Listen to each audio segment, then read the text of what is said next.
Bueno, no pasa nada. No sé si tenemos la foto de lo de la predicación, pues entonces nada. Si alguien ha visto en el WhatsApp, hay una foto, porque el título de la predicación de hoy me costó mucho tomar la decisión, porque tenía 3 formas de titularla. Una que es como se ha mandado por el WhatsApp, es el vino con lágrima. Otra sería el vino de lágrima.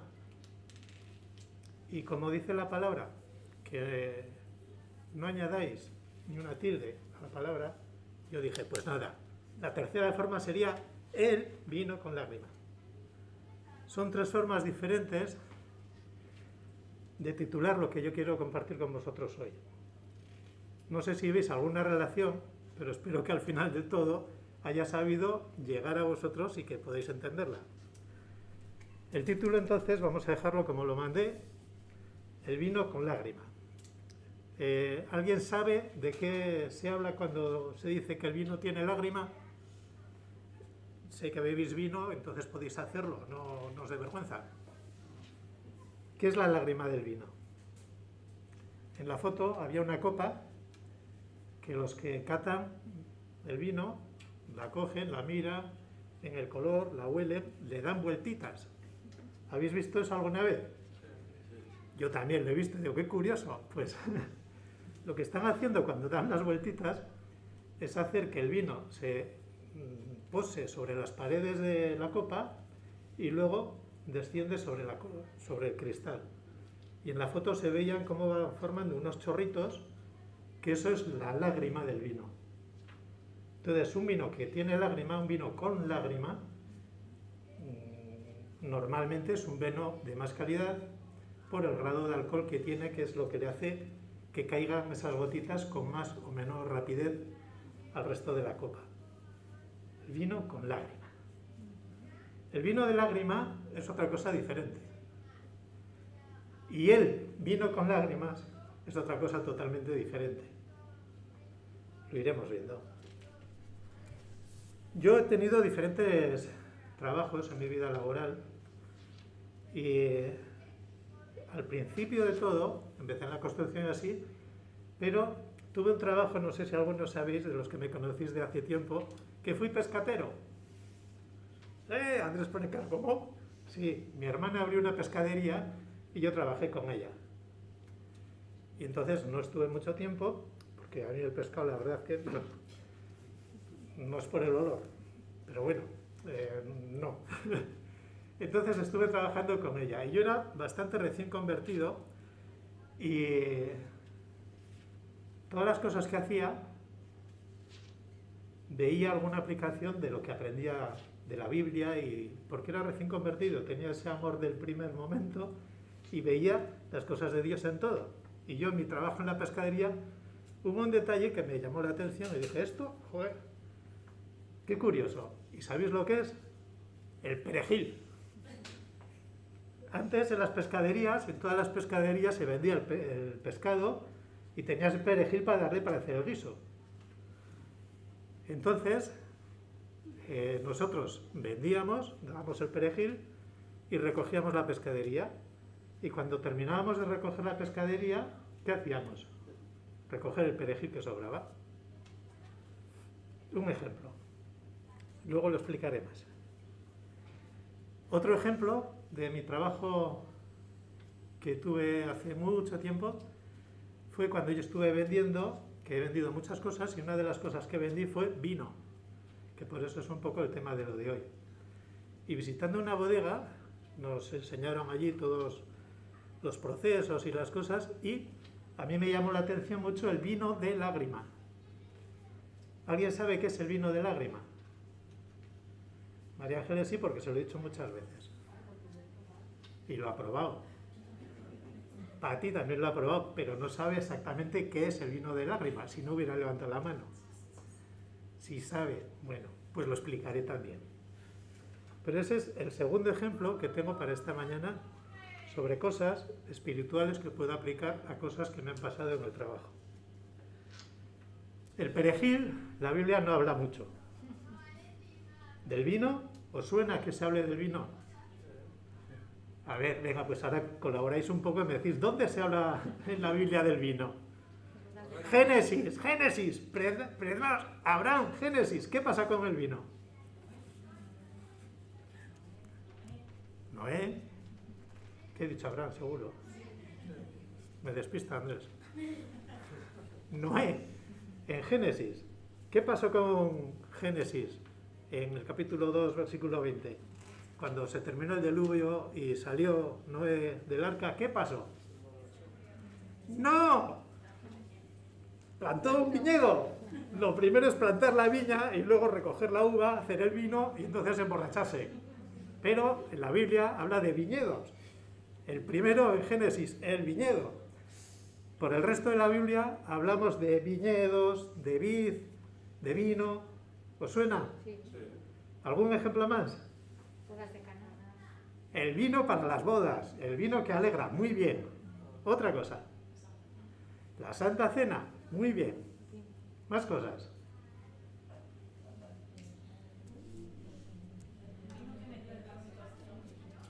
No te he entendido. Las bodas de Canaán. Perfecto. El vino que alegra el corazón. Muy bien. ¿Y a Timoteo qué le pasaba? Estaba mal del estómago. Ah, sí. Estaba mal de salud y alguno que le gustaba le dijo, hombre, no tomes más agua, toma un poco de vino. Lo dice así la palabra, ¿eh? ¿Y os suena que el vino o las viñas sea un ejemplo de algo? Venía la iglesia. Del pueblo de Dios. El pueblo de la iglesia, el pueblo de Dios. El reino de Dios. El reino. En Marcos 12 dice, un hombre plantó una viña, la preparó y la arrendó, y esto es una explicación, un ejemplo de cómo es el reino de Dios.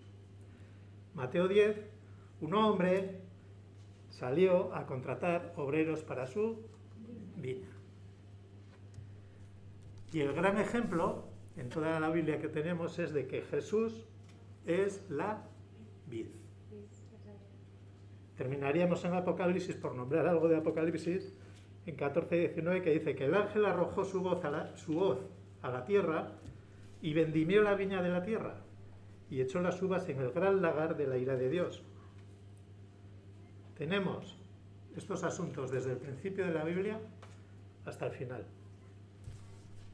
Entonces nos metemos en batería. Ya habéis visto que el título hablaba del vino, todo lo que estoy hablando ahora del vino. Vamos a ver si me seguís un poco en lo que estoy diciendo. Andrés, ¿qué es una viña? Terreno con vides. Terreno plantado de muchas vides. Perfecto. Aprobado. Maswell. Él ha dicho que es un terreno plantado de vides. ¿Qué es una vid? David no, una vid. Una planta que produce un fruto. Muy bien, es una planta que produce uvas. Muy bien. En el ejemplo de Jesús, como lo ha dicho Patti, ¿qué son los pámpanos? Sí, en el ejemplo sí, pero en una vid, ¿qué son los pámpanos? ¿Vale? Los tallos verdes que salen, las puntitas. Muy bien. Maswell ha dicho que esa planta da uvas. Aurora nos va a decir que son las uvas que le gustan. La uva es el fruto de la vid. Vale. Y hablando del vino, que es una bodega. El lugar donde se guarda mucho vino. Donde se almacena el vino. Se almacena el vino, muy bien. ¿Algo más? Se conserva, se destila, se elabora. Se elabora, me gusta más esa palabra. Se elabora y se guarda el vino. Muy bien. Y en todo este proceso hay una persona que entiende. ¿Alguien sabe decirme qué es un enólogo? Un estudioso del vino.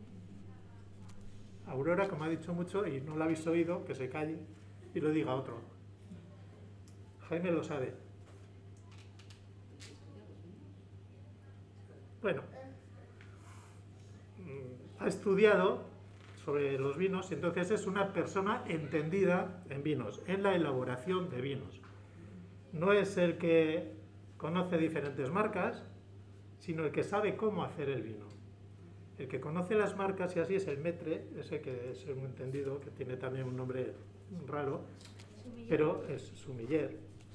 Pero el enólogo es la persona que elabora, el que le da el toque especial al vino que quiere elaborar. Coge de una viña determinada, puede coger racimos determinados, puede controlarlo de una forma determinada y cuando elabora el vino puede añadir los matices que quiera, frutitas del bosque, unas hojas de orégano o lo que sea para hacer un vino afrutado o lo que sea. Esa es la figura del enólogo.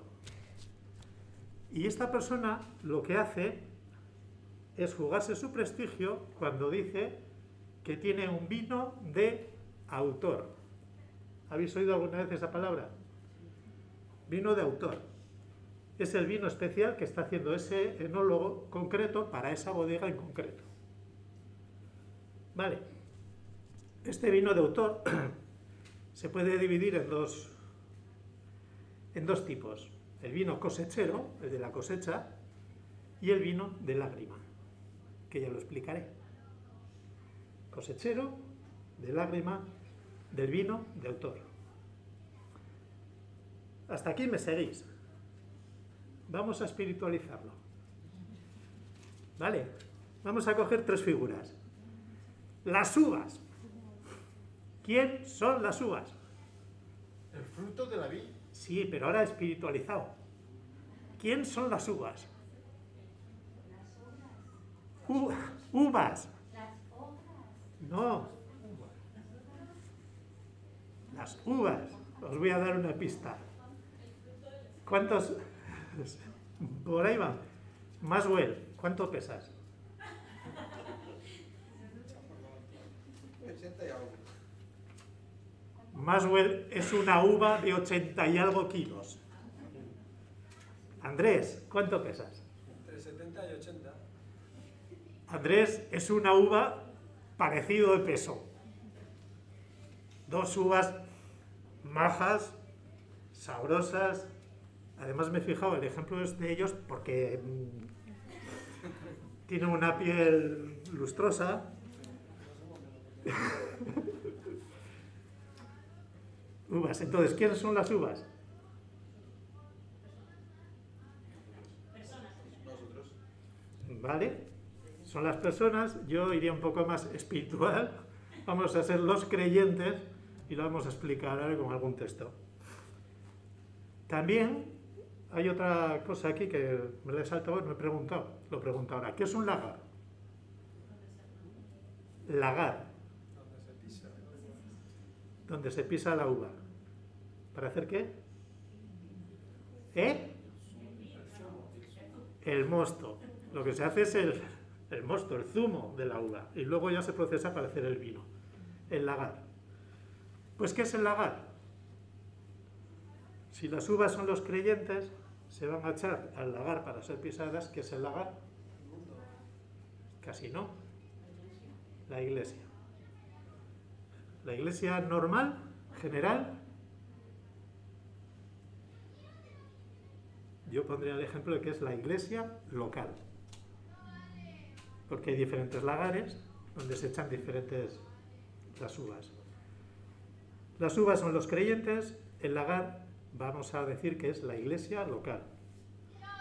Y la figura del enólogo, esta es la más difícil, si las otras no habéis sabido esta no me vais a seguir para nada. ¿Quién es el enólogo? El autor. Vamos a darle un nombre porque tiene que ser un nombre. ¿Quién es el enólogo? Jesús.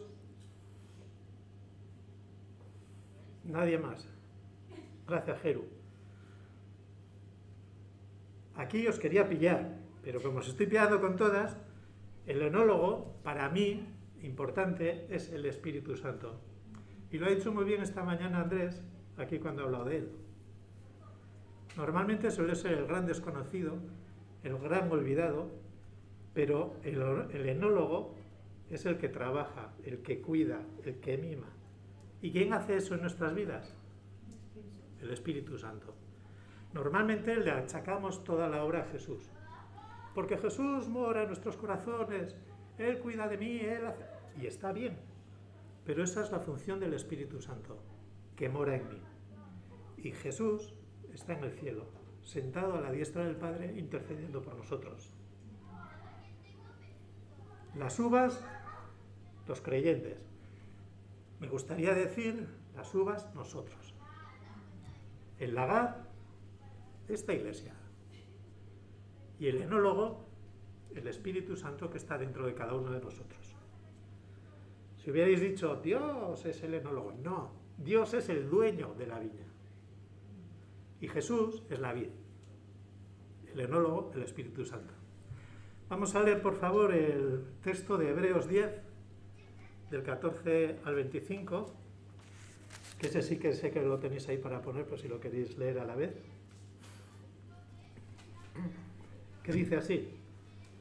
Está hablando de la ofrenda de Jesucristo y dice a partir del versículo de 14. Porque con una sola ofrenda hizo perfectos para siempre a los santificados. Y nos atestigua lo mismo el Espíritu Santo, porque después de haber dicho, este es el pacto que haré con ellos, después de aquellos días, dice el Señor, pondré mis leyes en sus corazones, y en sus mentes las escribiré. Añade, y nunca más me acordaré de sus pecados y transgresiones. Pues donde hay remisión de estos, no hay más ofrendas por el pecado. Así que, hermanos, teniendo libertad para entrar en el lugar santísimo por la sangre de Jesucristo, por el camino nuevo y vivo que Él nos abrió a través del velo, esto es, de su carne, y teniendo un gran sumo sacerdote sobre la casa de Dios, acerquémonos con corazón sincero, en plena certidumbre de fe, purificados los corazones de mala conciencia y lavados los cuerpos con agua pura. Mantengamos firme, sin fluctuar, la profesión de nuestra esperanza, porque fiel es el que prometió. Y considerémonos unos a otros para estimularnos al amor y a las buenas obras, no dejando de congregarnos, como algunos tienen por costumbre, sino exhortándonos, y tanto más cuando veis que aquel día se acerca. Hasta aquí la palabra del Señor. ¿Quién se identifica con este texto? Nadie. Hermanos, esto es el Evangelio puro y duro. Hermanos, si tú no ves esto en tu vida, no eres uva. Elena, Cristo murió por ti. Hizo un sacrificio una vez por siempre. Y ya no hay más sacrificios para hacer. Lo dice la palabra. Andrés, aunque seas pastor, Cristo murió por ti. Y lo mismo que Elena, una sola vez para siempre. Y ya no hay más. Lo dice la palabra, no es que me lo estoy inventando, ¿lo habéis visto claro? Cada uno de vosotros ahora, Cristo ha muerto por ti. Sí. Amén. Esto es lo más grande que nos puede pasar. Esto es lo más maravilloso que nos ha podido pasar a nosotros. ¿Por qué? Porque nosotros, con nuestras propias fuerzas, es imposible que pudiéramos reconciliarnos con Dios. Solamente ha habido una manera de poder hacerlo, y ha sido a través del sacrificio de Jesucristo. Y lo ha hecho por ti y lo ha hecho por mí. Entonces, por eso nosotros somos las uvas. La obra de Jesucristo fue completa, lo dice el versículo 14. Porque con una sola ofrenda hizo perfectos para siempre a los santificados. Esto me gusta un montón. Maxwell, a pesar de tener poco pelo, dice aquí la palabra de Dios que es perfecto. ¿Lo dice o me estoy inventando algo? Y dice que eres santificado. ¿Santificado qué es? Apartado para Dios. Maxwell está apartado para Dios. Y es perfecto. A pesar de sus 80 y tantos kilos. A pesar de su poco pelo. pero es perfecto. Nos miramos cualquiera de nosotros, aparte de mí, que yo soy lo que soy, ¿nos vemos perfectos? No, yo el único. Pero no, si es que nos miramos de verdad a nosotros mismos y ninguno somos perfectos.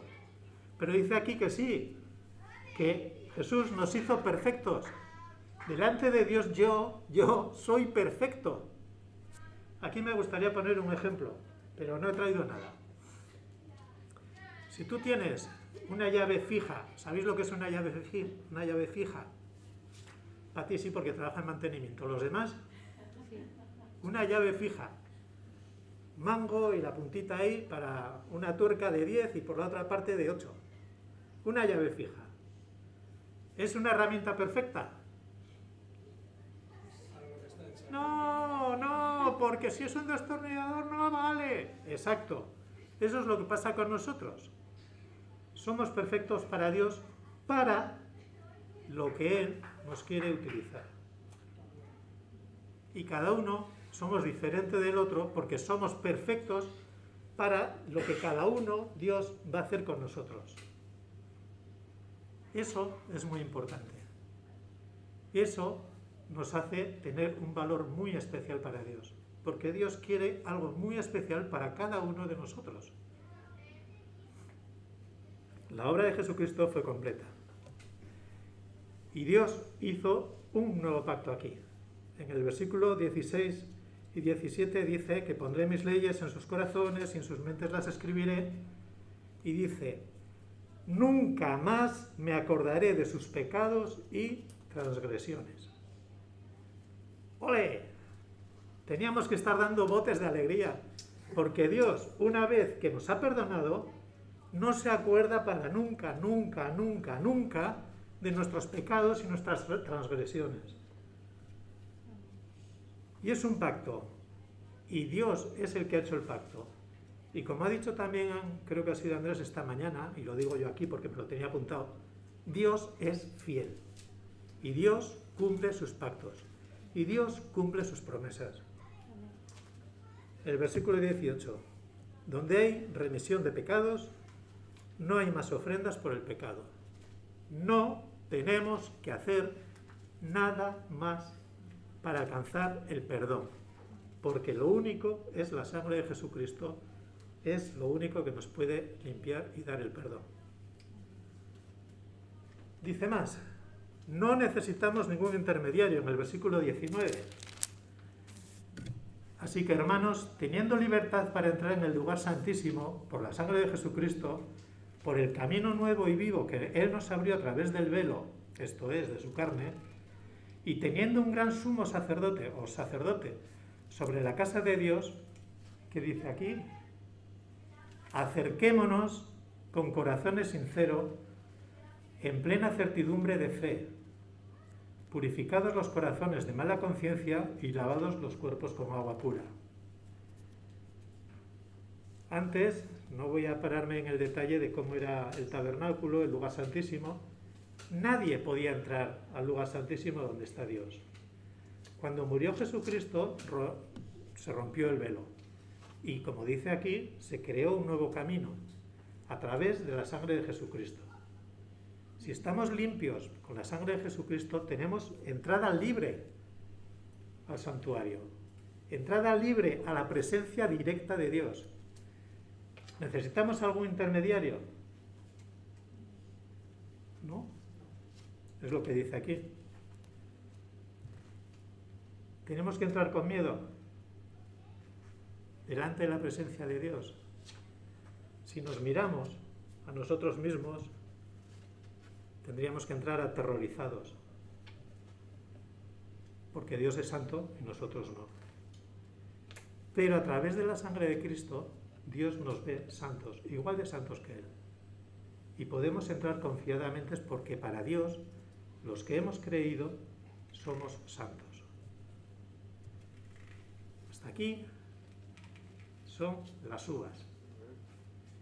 Más bueno, yo ya te lo he dicho, tú eres una uva. No lo dice muy convencido. Los demás sois uvas. Amén.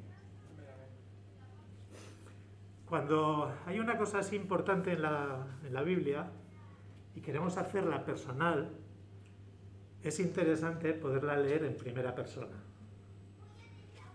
Hacemos este ejercicio con este párrafo. Cada uno que ponga su nombre. Porque con una sola ofrenda hizo perfectos para siempre a los santificados. Aquí, los santificados tenemos que decirnos todos nosotros. Cada uno que ponga su nombre. Y nos atestigua el mismo Espíritu Santo, porque después de haber dicho, este es el pacto que haré contigo, cada uno que ponga su nombre, después de aquellos días, dice el Señor, pondré mis leyes en tu corazón y en tu mente las escribiré. Añade, y nunca más me acordaré de tus pecados y tus transgresiones. Pues donde hay remisión de estos, no hay más ofrenda por el pecado. Así que, cada uno que ponga su nombre, teniendo libertad para entrar en el lugar santísimo por la sangre de Jesucristo, por el camino nuevo y vivo que Él nos abrió a través del velo, esto es, de su carne, y teniendo un gran sumo sacerdote sobre la casa de Dios, cada uno de nosotros, acércate con corazón sincero, en plena certidumbre de fe, purificado tu corazón de mala conciencia y lavado tu cuerpo con agua pura, mantén firme, sin fluctuar, la profesión de tu esperanza, porque fiel es el que prometió, y considera unos a otros para estimularnos. Aquí no lo puedo poner. Me encuentro como un problema. ¿Cómo hacemos esta segunda parte? Versículo 25. No dejando de congregarnos. ¿Cómo me congrego yo conmigo mismo?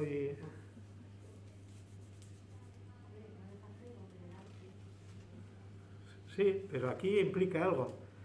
Vamos a ver. ¿Qué es congregarse? Las preguntas otra vez. Juntarse. ¿Qué más? Por dejarlo un poco más así. Está muy bien. Juntarse. Más. Reunirse, que suena mejor. Más. Unirse al grupo. Unirse al grupo. Más. Eso, ya nos estamos espiritualizando. Muy bien. Más. Cuando hablamos de congregarnos, no solamente estamos diciendo de venir a las reuniones. ¿Te puedes congregar aparte de venir a las reuniones? Viendo que es reunirse y tal. Sí, muy bien, Jeru, tú estás conmigo. Pero quiero que pensemos esta mañana en una cosa. No es solamente venir, sino participar. Es muy importante. Venir, podemos venir y no estar congregándonos, aunque estemos aquí. Congregarse es participar de lo que se está haciendo. En este caso de la Iglesia, congregarse es venir, descubrir y desarrollar tu don o tus dones y ponerlos al servicio de la Iglesia. Eso es congregarse. Con lo que hemos leído, me pregunto, ¿puedo yo entrar directamente al santuario de Dios? Sí. Sí puedo. ¿Puedo entrar solo? Qué miedo a contestar. María Ángeles se hace así porque lo sabe. ¡Sí! ¡Sí! Es más, es necesario que yo entre solo delante de la presencia del Señor, porque tengo que tener mis tiempos de soledad con Él. En el versículo 19, que lo hemos leído ya, dice, tenemos libertad para entrar en el lugar santísimo, por la sangre de Jesucristo. Como tenemos esa libertad, utilicémosla, usémosla. Vayamos delante del trono de la gracia con libertad y con confianza, solos. Pero,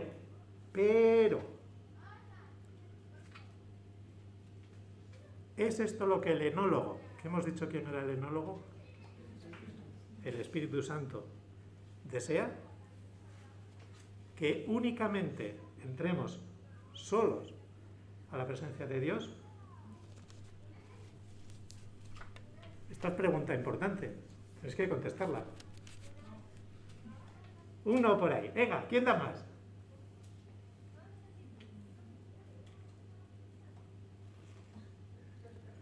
Lo siento, Pati, estás en minoría, pero tienes razón.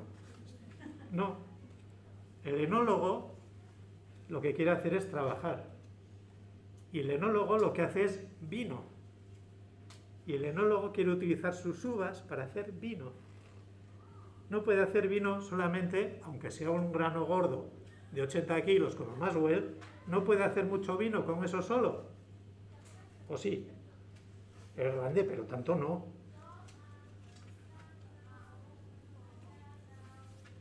Volvemos a los ejemplos del principio. El perejil.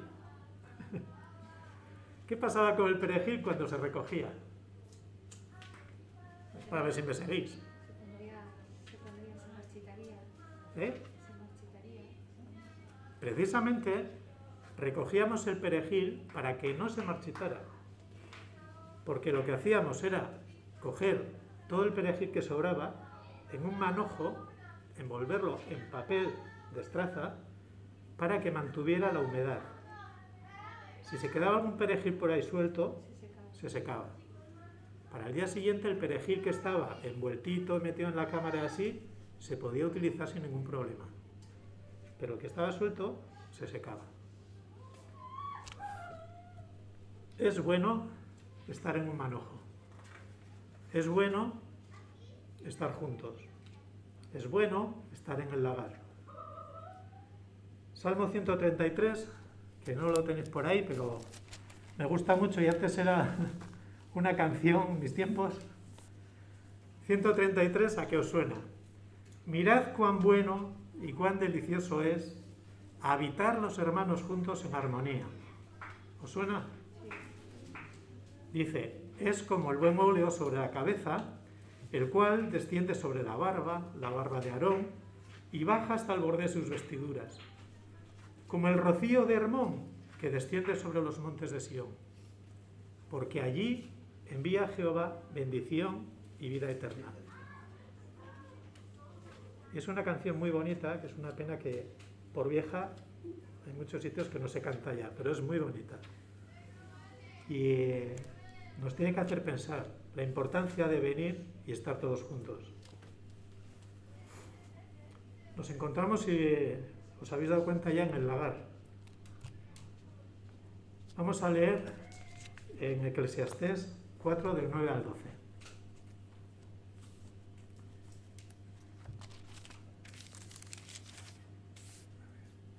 Ante la pregunta de estar solos delante de Dios, el Espíritu Santo lo que quiere es esto también.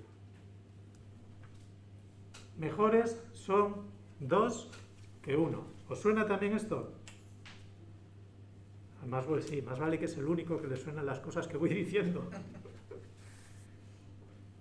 ¿Por qué son mejor dos que uno? Porque tienen mejor paga de su trabajo. Porque si cayere uno, el uno levantaría al otro, a su compañero. Dice aquí, pero ay del solo, que cuando cayere no habrá segundo que lo levantare. También, si dos durmieren juntos, se calentarán mutuamente, aunque tengan así con la pata, aquí te das calor. Mas, ¿cómo se calentará uno solo? Y si alguno prevaleciere contra uno, dos le resistirán. En la versión de Andrés es más bonito porque dice, y si hay un tercero ahí, me gusta más esa, pero bueno. Cordón de 3 dobleces no se rompe pronto. Si son 3 los que resisten, es mucho más fuerte.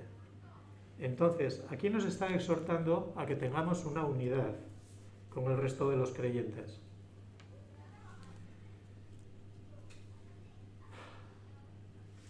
El segundo ejemplo que he puesto esta mañana era el vino de...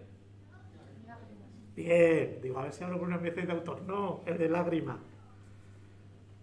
Esto es precioso. Lo que a mí me impresionó un montón cuando entendí lo que es el vino de lágrima y que lo puedes aplicar perfectamente al pueblo de Dios. El vino de lágrima es el vino de autor, quiere decir que el enólogo ha escogido las uvas de la viña que ha querido o de las viñas que ha querido y las ha llevado todas al lagar y las ha echado en el lagar y no aplica ninguna presión. Aquí Andrés y Maswell, 80 kilos cada uno. Si me junto ya somos un montón de kilos.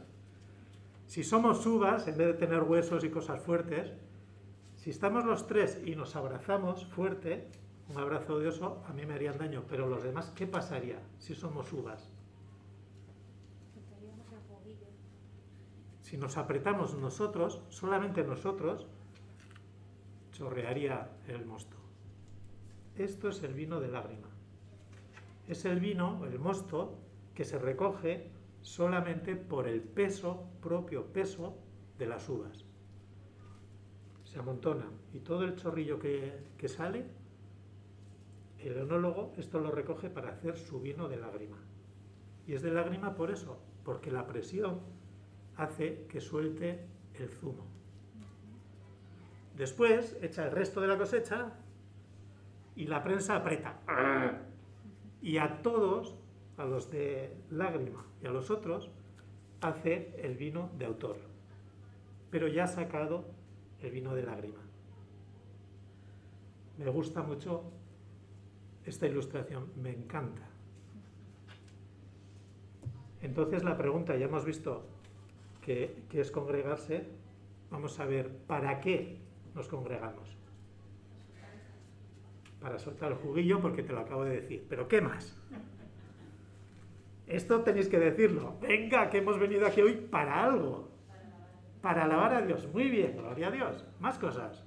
Para compartir su palabra. Compartir su palabra y aprender y a crecer. Muy bien, más cosas. A escuchar a Melchor. Gracias. Escuchar a Dios, no a mí. A través de Melchor. Muy bien. ¿Qué más? ¿Perdona? Es que Servirnos unos a otros. servirnos, y ya lo ha leído. Está puesto. Para bendecirnos. Muy bien. ¿Os suena la palabra adorar? Hemos venido aquí para adorar. Como ha dicho aquí nuestro amigo que luce canas, que sabe, para crecer, para edificarnos unos a otros, para alabar. Y unas cosas muy importantes que se nos olvidan siempre. No digo algunas veces, se nos olvida siempre. Dice la palabra, para soportarnos unos a otros. Porque, hermanos, cuando están todas las uvas así juntas para sacar el zumillo, nos tenemos que soportar. Porque nos vamos a estar apretando y me está metiendo el dedo en la oreja. Nos tenemos que soportar. Y este soportarnos puede ser una presión incómoda, pero es necesaria. Porque con este soportarnos producimos otra cosa a la que estamos llamados, que es amarnos unos a otros. Soportarnos unos a otros, amarnos los unos a los otros. Y esto tiene un fin. ¿Sabéis cuál es el fin? No. Tú no. ¿Cuál es el fin de amarnos unos a otros? Lo manda el propio Jesús en Juan, capítulo 13, versículo 35. Mandamiento nuevo os doy, que os améis unos a otros. ¿Cómo sigue? ¿Para qué? para que el mundo sepa o vea que sois mis discípulos. Si no nos soportamos, si no nos amamos, difícilmente los de fuera van a ver que somos discípulos de Jesús. El planteamiento debería ser, cuando venimos a la iglesia, uno, pero normalmente nosotros nos hacemos otro planteamiento. Voy a ir a la iglesia a ver qué me dicen, a ver qué se canta hoy, a ver qué recibo hoy. ¿Os suena esto? Tristemente, sí. El planteamiento para todos debería ser: ¿qué puedo aportar yo hoy a la iglesia? Deberíamos venir a las reuniones, a congregarnos, sea en el local o sea en una casa o lo que sea, con la intención de aportar algo, no de recibir algo. Hemos visto las uvas, hemos visto el lagar, nos queda la parte más corta, pero la más importante, que es la del enólogo.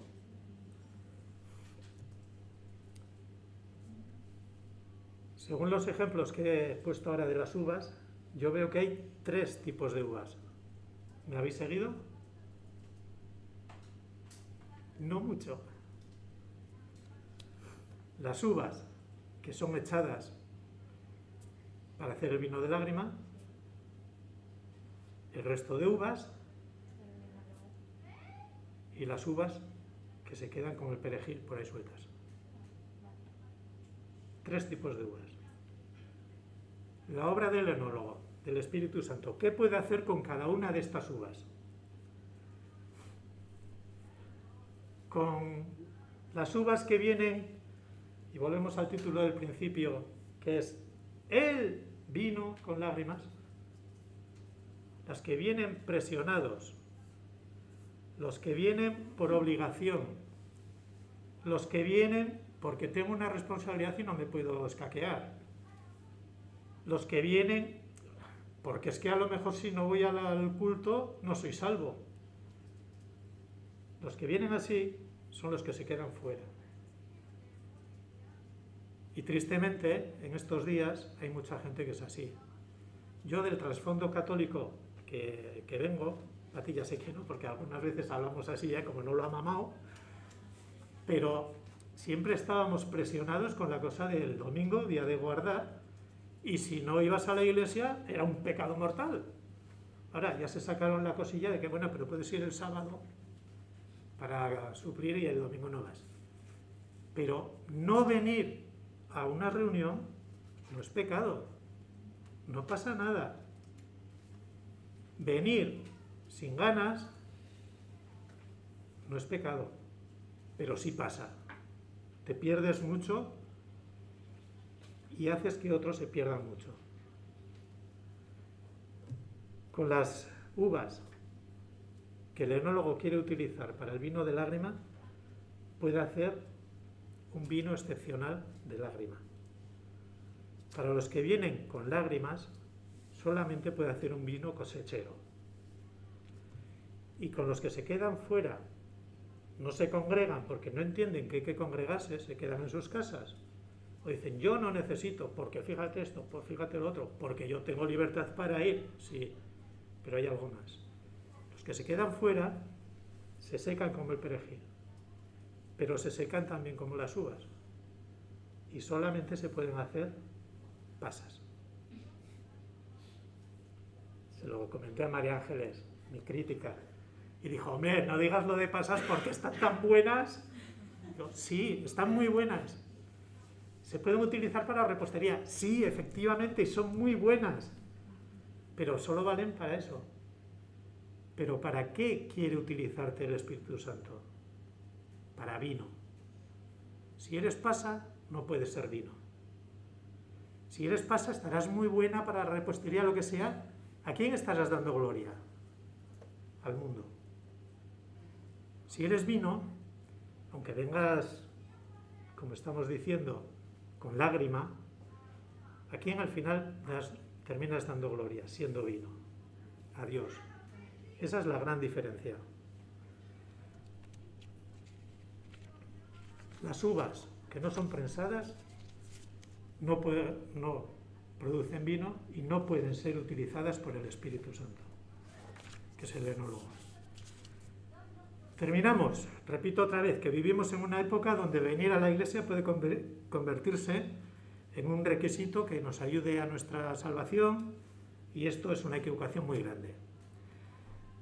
También puede ser una gran carga, porque es el día que, jolín, yo podía estar durmiendo más. Tener cuidado con eso. Vengas como vengas, si no vienes, uva seca. Si vienes a regañadientes y así, el Señor te puede bendecir, pero te quiere bendecir más. Y si eres un vino, o sea, una uva que viene con disposición, el Señor va a hacer grandes cosas contigo.